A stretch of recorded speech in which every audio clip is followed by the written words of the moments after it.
अब आगे बढ़ते हुए 9 सेकंड न्यूज की बात करेंगे और सबसे पहले ईरान इजराइल वॉर की। ईरान के मिसाइल हमलों का जवाब देने के लिए इजराइल की तैयारी अब क्या है, जंगे मैदान से जुड़ा हर अपडेट 9 सेकंड के।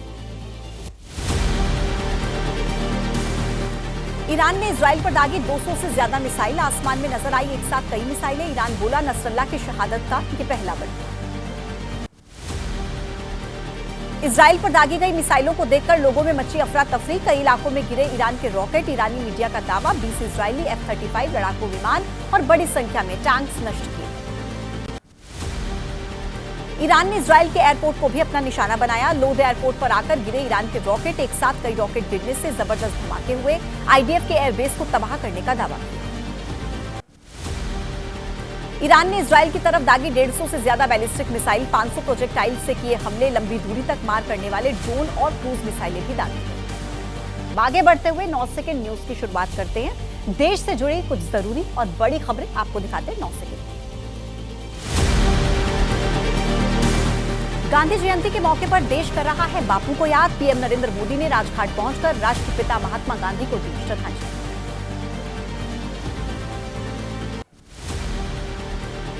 कांग्रेस के अध्यक्ष मल्लिकार्जुन खड़गे और राहुल गांधी भी राजघाट पहुंचे, बापू को नमन किया। दिल्ली के उपराज्यपाल ने भी श्रद्धांजलि अर्पित। स्वच्छ भारत मिशन के 10 साल पूरे होने पर विज्ञान भवन में कार्यक्रम, स्वच्छता और सफाई से जुड़ी 9,600 करोड़ रुपए से ज्यादा की योजनाओं का पीएम मोदी करेंगे शुभारंभ और शिलान्यास। सूत्रों का दावा, फ्रांस ने कम कर दिया राफेल डील की कीमतें, भारत को दिया पहले से बेहतर ऑफर। एनएसए डोभाल ने की फ्रांस के राष्ट्रपति मैक्रो से मुलाकात। राष्ट्रीय सुरक्षा सलाहकार डोभाल ने फ्रांस के सशस्त्र बलों के मंत्री से मुलाकात की। द्विपक्षीय रक्षा सहयोग और अंतरिक्ष सहयोग को आगे बढ़ाने पर चर्चा। मणिपुर के मुद्दे पर सेना प्रमुख ने कहा, मणिपुर में घुसपैठ की तैयारी होने की अफवाह फैलाई गई, हम लोगों का भरोसा जीतने की कोशिश कर रहे हैं।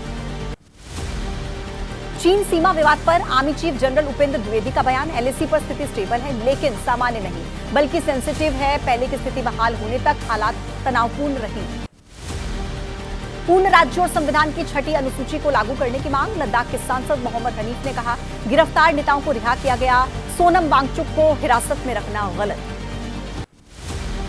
अनिश्चितकालीन हड़ताल पर पश्चिम बंगाल के जूनियर डॉक्टर्स, कोलकाता में निकालेंगे मार्च, सभी वर्ग के लोगों से शामिल होने की अपील।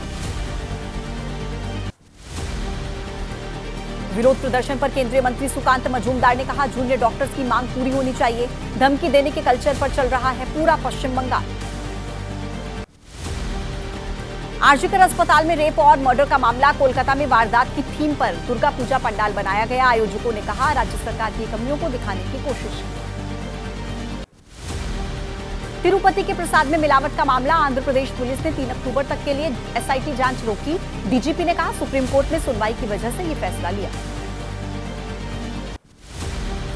सुप्रीम कोर्ट की सीएम नायडू की टिप्पणी पर नाराजगी, आंध्र प्रदेश बीजेपी प्रमुख पुरंदेश्वरी ने सुप्रीम कोर्ट के रुख की आलोचना।